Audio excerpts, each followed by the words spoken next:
Combien? Combien est-ce que tu souhaites économiser chaque mois? 50, 100, 300, 600, 1000 euros par mois? Écoute, reste.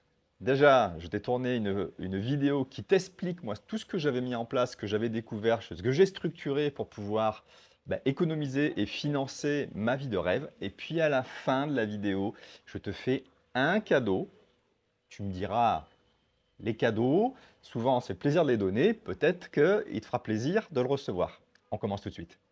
Dans le détail, on va voir maintenant comment économiser 600 euros par mois, peut-être plus, peut-être moins, on va voir ça justement. Allez, je te partage mon écran. Le sommaire de la vidéo, on va d'abord voir pour qui. Est-ce que tout le monde peut économiser 600 euros par mois?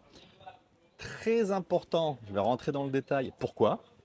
Ensuite, on va voir les pistes, comment mettre en place ce qu'il te faut pour économiser 600 euros par mois. C'est l'objectif de cette vidéo. Et puis, il y a une surprise, un cadeau à la fin de la vidéo. On s'y retrouve à la fin. Alors, pour qui économiser 600 euros par mois? Je suis parti de mon exemple personnel. Il y a plus d'une dizaine d'années, j'étais salarié dans l'aéronautique. En net, je gagnais 3000 euros par mois. Donc, j'avais pris la décision d'économiser 20% pour financer certains projets. D'ailleurs, je te donnerai des exemples par la suite. Donc voilà, 20%. Est-ce que toi, tu gagnes 3000 euros? Peut-être pas. Peut-être que tu gagnes 2000, peut-être que tu gagnes 5000, peut-être que tu es au SMIC. Mais on va justement voir un peu comment faire dans ce cas-là. Est-ce que toi, c'est 20% que tu peux économiser? Est-ce que c'est 55%? Est-ce que c'est 50%? En tout cas, ce que je voudrais avec cette vidéo-là, il a fallu que je prenne un chiffre comme ça, qui était mon véritable exemple. Donc je sais que c'est possible, mais on va voir justement si tu as un salaire différent, si tu as une structure de coût différente, ce que tu peux déjà mettre en place de ton côté. Alors désolé pour le bruit, là, je suis à balayer les travaux de tous les côtés et j'espère qu'au niveau du son, ça sera supportable. Euh, C'est sûr que si tu es au SMIC, mais attention, il n'y a pas que ceux qui sont au SMIC qui vont avoir du mal à épargner. C'est sûr qu'au SMIC, une fois que tu as payé ton loyer, que tu as payé, on va dire, des éléments de base, que moi j'appelle les frais fixes incompressibles, quoique, il ne te reste pas nécessairement grand-chose aujourd'hui. Il peut-être reste quelques dizaines, quelques centaines d'euros. Mais on va voir justement à partir de ça ce qu'il est possible de faire. Mais attention parce que tu as des personnes qui gagnent 5, 10, 10, 15 000 euros par mois, mais qui sont rentrées dans un schéma de représentation sociale qui fait que si elles veulent économiser 10% par mois ou 20% par mois, donc ne serait-ce que d'économiser 1000 euros ou 2000 euros, mais sur un salaire des revenus de 10 000 euros, oui, ça représente 10 ou 20%.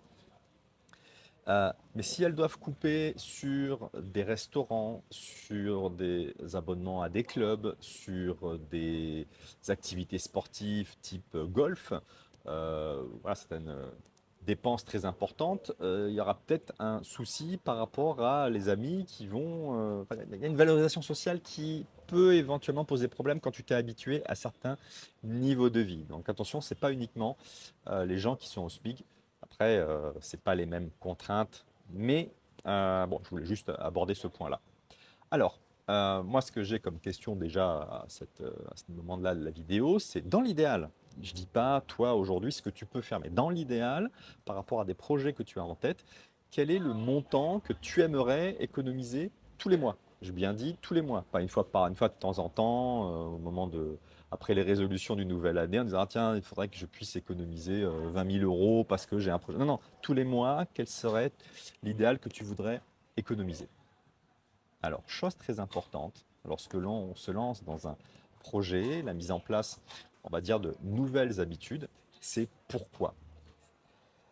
Le fait de savoir pourquoi on veut se lancer dans un projet, pourquoi est-ce que l'on veut économiser, pourquoi est-ce que l'on veut aller réaliser tel ou tel objectif, ça va permettre, au moment où on est au milieu d'une tempête, c'est-à-dire peut-être au bout de quelques mois où tu as commencé à économiser, tu vas par une tentation, où tu vas avoir un gros problème ou un petit problème à résoudre et tu vas être tenté d'aller piocher dans l'épargne que tu as déjà constituée ou d'arrêter temporairement temporairement qui peuvent durer plusieurs mois ou plusieurs années ou à vie, d'alimenter ces budgets d'épargne. Alors, je ne parle pas des catastrophes où vraiment tu n'as pas le choix, mais ces tentations ou ces petites tentations de dire ah bon, je vais arrêter temporairement parce que là j'ai mal prévu, mais bon, j'ai un voyage, ma copine me tanne et il faut qu'on a prévu d'aller aux Seychelles. Bon, ben voilà, je n'ai pas le choix. À partir du moment où tu sais pourquoi, que dans 3 ans, tu as prévu, peut-être avec ta copine, peut-être seul, d'aller investir dans l'immobilier, peut-être que tu as dans 10 ans les études de tes enfants, bref, tu es connecté à ton pourquoi et ça nourrit des valeurs, ça nourrit quelque chose qui est très important pour toi, plus important que ces tentations à court terme. Et donc c'est intéressant de savoir pourquoi et de lister ce pourquoi, de l'imprimer éventuellement, de le voir quasiment tous les jours, de l'intégrer dans ton vision board. Si tu ne connais pas ce que c'est, je t'invite à faire une recherche sur Google ou sur YouTube. Personnellement, j'ai mis en place ce système-là au début des années 2010 parce que 2 fois par an, j'avais des stages de voile qui chacun coûtaient à l'époque autour de 1 000 euros. Après, avec les faux frais, ça montait à 1 200, 1 300 euros. Et que si j'anticipais pas, eh ben, je ne pouvais pas le payer d'un coup parce que je n'avais pas mis de l'argent de côté. Donc j'avais ce volonté de me payer mes loisirs, de me payer ma formation pour apprendre à diriger, enfin, à piloter des bateaux à voile. Et donc, ben, j'économisais tous les mois 10% sur ce compte-là et 2 fois par an, je dépensais. Bon, peut-être que dans ton cas, c'est que tu as un projet IMO. Alors, j'enregistre cette vidéo début 2023 et il est clair que ben, les années précédentes où on n'avait pas besoin d'apport, c'est plus ou moins terminé. En tout cas, plus compliqué. Donc, tu as besoin éventuellement aujourd'hui de créer un petit apport pour aller voir la banque dans quelques mois, peut-être dans quelques années. Et il faut que tu le constitues, cet apport. Donc, imprime l'immeuble de rapport, imprime l'appartement, imprime le parking, on en parlera juste après, que tu veux acheter. Et pendant plusieurs mois, pendant plusieurs années, regarde bien cette photo parce qu'elle va te motiver à continuer, à être rigoureux, à bien intégrer dans ta routine, on en parlera à la fin, euh, et de ne pas lâcher cette épargne automatique. Peut-être que tu as des formations que tu veux prendre. Tu as prévu dans 6 mois de t'inscrire à une formation qui coûte 1 000 euros, 500 euros, 2 000 euros, 5 000 euros. Alors peut-être que 5 000 euros, tu ne pourras pas les économiser en 6 mois, mais de pouvoir justement alimenter un compte spécial, un budget, pour pouvoir, mois après mois, de cumuler de l'argent et financer cette formation qui t'intéresse. Ou dans quelques années, dans 10 ans, dans 15 ans, de financer les études de ton ou de tes enfants. Voilà, tu vas être motivé. Là, tu sais très bien que si à un moment tu craques parce que tu as des vacances aux Seychelles, tu le fais aux dépens de tes enfants. Tu comprends pourquoi le pourquoi est intéressant? Parce que là, tu vas avoir un choix à un moment. Est-ce que je me fais plaisir à court terme ou est-ce qu'à long terme, je reste sur ma décision de financer de ce qui est vraiment important pour moi dans mes valeurs, dans ce que je veux transmettre à mes enfants ou transmettre à ma famille, ou bref, quelle est ta motivation? Alors ça, c'était les côtés positifs. Mais tu as aussi éventuellement d'enlever une souffrance. Je ne sais pas si c'était ton cas. Moi, j'ai jamais été endetté. Je remercie beaucoup mes parents de m'avoir donné ce confort financier. J'en suis conscient, rempli de gratitude. Mais je sais qu'autour de moi, il y a des gens qui n'ont pas eu le même parcours et qui, à un moment, ont fait le choix, pas nécessairement conscient, de prendre des crédits à la consommation, de s'endetter plus que de raison.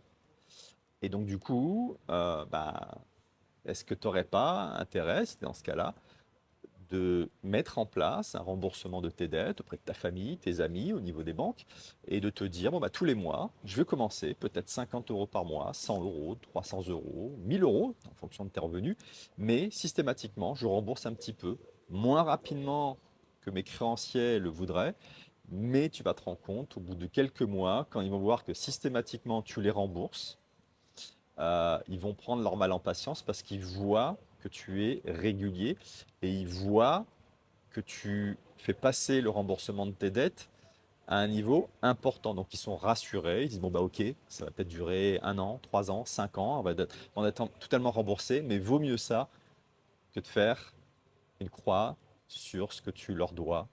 Voilà. Si tu souhaites échanger sur tout ce que l'on discute dans cette vidéo, je t'invite à rejoindre. J'ai créé un groupe Telegram, donc un groupe où on a des échanges, c'est pour la communauté, c'est la tribu des corsaires.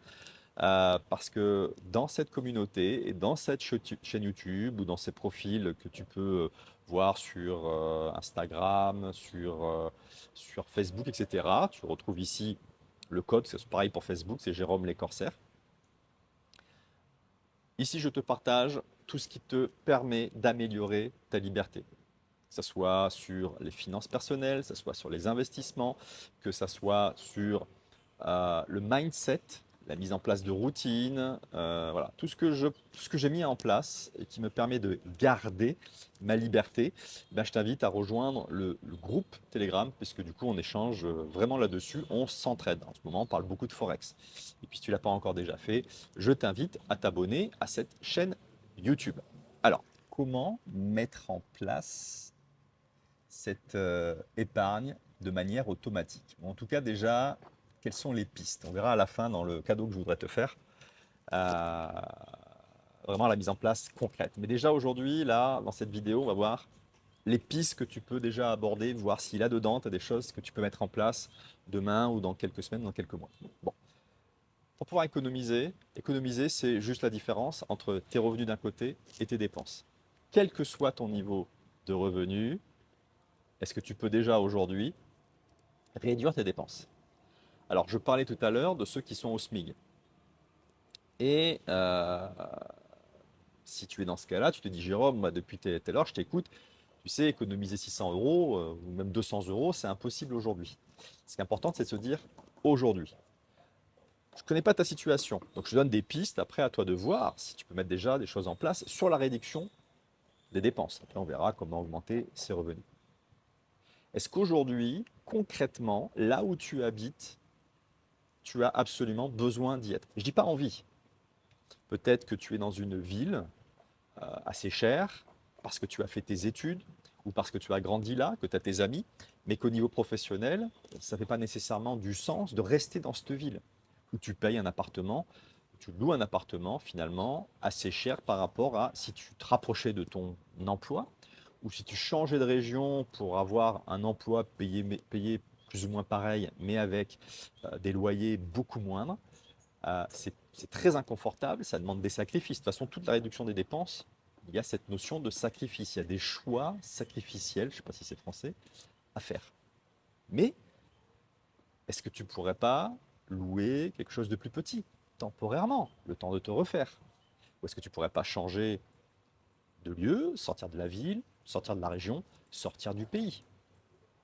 Je t'avoue qu'aujourd'hui, quand je vois ce qui se passe en France, quand je vois comment les gens galèrent, alors surtout moi, mes amis agriculteurs, vignerons, etc., ou artisans, boulangers, pâtissiers, et quand je vois les opportunités où aujourd'hui, je suis à Bali, mais il y a beaucoup d'endroits dans le monde où le savoir-faire français permet à des artisans qui aujourd'hui galèrent en France de vivre confortablement, voire de faire fortune. C'est juste un moment, est-ce que je peux me permettre de changer de pays? C'est pas évident, hein, c'est une autre démarche. Alors je partage souvent euh, des retours d'expérience sur l'expatriation dans cette chaîne.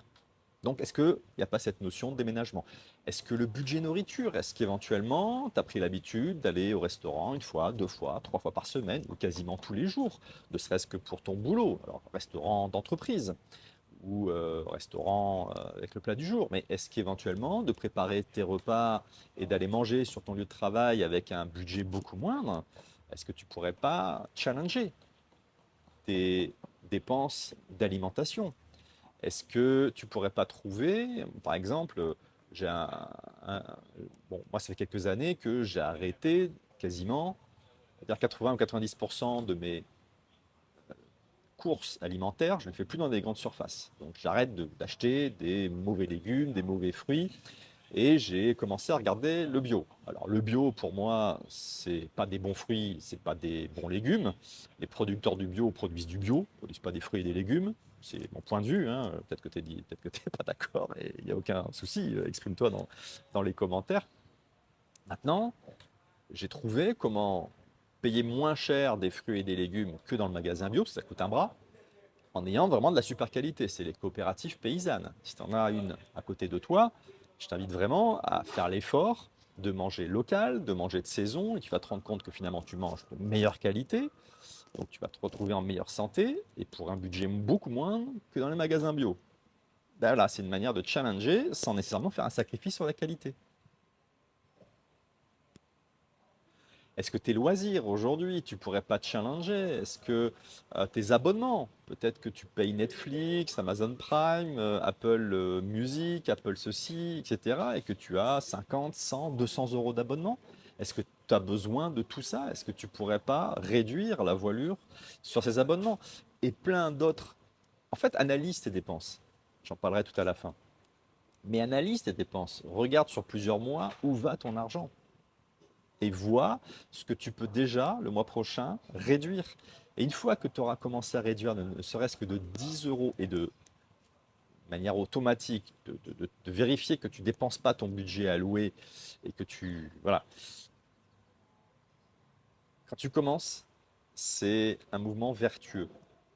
C'est-à-dire que tu vas commencer avec 10 euros par mois, le mois prochain, tu vas dire, ah, c'est intéressant, j'ai mis 10, ouais, 10 euros. Tu vas dire, Jérôme, ouais, maintenant, c'est pas comme ça que je vais économiser 10 000 euros pour mon apport. Si, en fait, c'est comme ça. C'est de commencer, c'est de faire le premier pas. On en parlera dans les routines dans la prochaine vidéo. Bon, donc voilà les pistes pour réduire tes dépenses. Vois toi de ton côté ce que tu peux en mettre en place. Commence petit, commence assez confortable et challenge-toi mois après mois, année après année. Maintenant, euh, l'épargne étant la différence entre ce que je gagne et ce que je dépense, mais est-ce que je n'ai pas la possibilité de gagner plus? Est-ce que éventuellement, avec ce que j'ai mis de côté depuis quelques mois, est-ce que je ne pourrais pas investir? Est-ce que je ne pourrais pas commencer à investir dans un parking, par exemple? C'est quelques milliers, quelques dizaines de milliers d'euros. Donc avec ce que j'ai déjà, j'ai économisé 1000 euros, je vais voir la banque, elle me prête, j'investis, je rembourse la banque tous les mois, je rembourse les frais, par exemple, de syndic, copropriété, mais j'ai mes loyers qui dépassent ces frais. Donc, ah bah tiens, ça me fait 10 euros, 20 euros de plus chaque mois. Bah ouais, parce que tu étais en train de regarder pour économiser 10 ou 20 euros chaque mois. Là, d'un coup, au bout de quelques mois, tu les as. Et puis tu as fait un premier investissement, tu vas retourner voir la banque, etc. etc. Pareil, c'est un cercle vertueux. Après, tu peux spéculer, j'ai mis ça dans la catégorie investissement, mais c'est de la spéculation sur le forex, sur les cryptos, etc. Ça demande de se former, hein, parce que là, il faut mettre de l'argent que tu es prêt à perdre. Mais à un moment que tu es formé, hein, on voyait le budget formation précédemment, pourquoi? Ben voilà, forme-toi. Et puis après, c'est éventuellement ce que j'appelle des activités secondaires, des side projects. Est-ce que tu as, par exemple, des compétences en travaux? Électricité, plomberie, peinture, etc. Est-ce que tu pourrais pas trouver autour de toi des voisins ou dans ta ville des places de marché avec des annonces comme ça pour pouvoir aller offrir, aller monnayer tes services et puis tous les mois de gagner quelques centaines, voire quelques milliers d'euros chaque mois en plus. Alors peut-être que tu n'es pas très physique et tu es plutôt intellectuel, peut-être que tu as des compétences que tu pourrais vendre en consulting. Voilà, moi par exemple, depuis un mois, il y a une personne qui m'a contacté parce qu'elle a vu toutes les croisières que j'ai organisées, on lui a parlé de moi, et elle voulait organiser un événement sur un bateau, sur une péniche. Enfin bon, donc je lui ai trouvé une péniche, je lui ai proposé de voir un peu comment structurer son événement, comment au niveau marketing, comment avoir des propositions de valeur pour que les clients fassent un panier moyen plus important. C'est du consulting, parce que moi j'ai des années d'expérience en organisation d'événements nautiques, essentiellement bateaux à voile, mais aussi péniche. Donc c'est du consulting. Après, pourquoi pas créer des formations en ligne? J'ai créé des formations en ligne, j'ai créé des abonnements par rapport à mes positions de portefeuille financier long terme pour préparer ma retraite. Bah, c'est des compléments de revenus. Donc, regarde-toi ce que tu pourrais éventuellement mettre en place pour augmenter tes revenus. Alors, avant de passer sur la surprise et ce que je vais te proposer aujourd'hui, pour les jours à venir, c'est juste un petit résumé. Donc aujourd'hui, comment économiser 600 euros? C'est économiser 10 euros, c'est économiser 1000 euros par mois. Ce qui est important, c'est de se connecter à ton pourquoi. Parce que comme n'importe quel capitaine, lorsqu'il est dans la tempête, il a besoin de garder le cap. Voilà. Si à la première tempête, le capitaine il fait demi-tour, il reste au port, il veut plus aller en mer, ça sert à rien. C'est qu'il n'a pas un objectif, il ne sait pas où est-ce qu'il veut aller et il n'est pas assez fort dans sa motivation. Le pourquoi va te permettre d'affronter les petites tempêtes comme les grosses tempêtes et puis surtout de se dire ok je veux aller à tel endroit. Un capitaine qui ne sait pas où est son cap, il ira nulle part. Ok. Alors voilà ce que je veux te proposer aujourd'hui pour aller plus loin. J'ai créé une formation qui te permet, qui t'accompagne pour déjà analyser tes dépenses, de comprendre où va ton argent, de mettre en place cette analyse-là. À partir de ça, eh ben, de voir comment structurer de manière automatique, ou quasiment automatique, peut-être que c'est à 90 ou 95% automatique, la répartition de ton épargne, le choix de ton épargne, les différentes catégories. Voilà, si tu peux économiser 5%, 10%, 50% par mois par rapport à tes revenus, qu'est-ce que tu vas alimenter? Quels sont les projets? Donc de lister ces projets-là, de faire des choix et de mettre un automatisme pour que finalement, tous les mois, tu ne puisses pas dépenser plus de 50% de tes revenus, 80%, 90, 95. Et puis aussi, dans cette formation où tu as jusqu'à dimanche prochain un bon de réduction de 70%, donc profites-en avant que ce bon de réduction ne soit plus valable. Je te partage aussi des premières stratégies pour financer tes projets à long terme, par exemple ta retraite. Donc le truc classique, hein, si déjà aujourd'hui je veux te partager un élément, c'est tous les mois tu vas placer de l'argent sur un ETF Monde, donc le recherche ETF World. Voilà, on a quelques-uns en capitalisation et tous les mois, tu mets de l'argent de côté. Mais j'ai d'autres stratégies dont je te partage, qui sont d'ailleurs dans sa chaîne YouTube, qui te permet de limiter lorsque la bourse s'écroule. Quand c'est du long terme, c'est pas dérangeant que la bourse s'écroule, mais c'est juste inconfortable. En général, au-dessus de 20%, pas grand monde ne supporte les baisses. Donc là, j'ai découvert, c'est pas inventé, hein, mais j'ai listé des stratégies qui te permettent de financer ces projets plutôt long terme. Voilà, donc tu regardes le lien dans la description. Maintenant, dans la prochaine vidéo, comment renforcer euh, ces, ces routines mensuelles, mais en fait, on va se rendre compte que ces routines mensuelles, ce principe de routine est très important dans notre vie. Alors, il y a un côté péjoratif, c'est pas d'avoir une vie routinière, c'est juste de mettre en place des choses tous les jours, systématiques, ou toutes les semaines, ou tous les X jours, qui permettent d'avancer petit pas par petit pas vers tes grands objectifs. Et ça passe par des routines, ça passe par ces petites actions. Moi, j'ai mes routines. Tous les jours, quand je me lève, j'ai une liste de 5-6 actions. Ça peut être de la lecture, ça peut être du sport. Enfin, c'est pas que ça peut être. Moi, en ce qui concerne, c'est ça. C'est de la méditation, c'est de la visualisation, etc. Ça me met en condition, ça me rappelle mes objectifs, ça me met en condition pour démarrer ma journée avec une clarté d'esprit. Je sais ce que j'ai à faire aujourd'hui.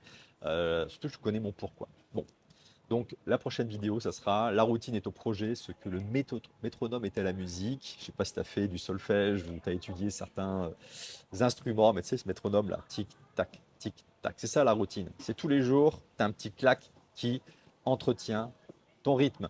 Donc je t'invite à cliquer sur la vignette pour pouvoir soit réserver ta place sur ce qu'on appelle la première sur YouTube, soit si elle est déjà disponible, de regarder directement cette vidéo. Voilà, si en détail.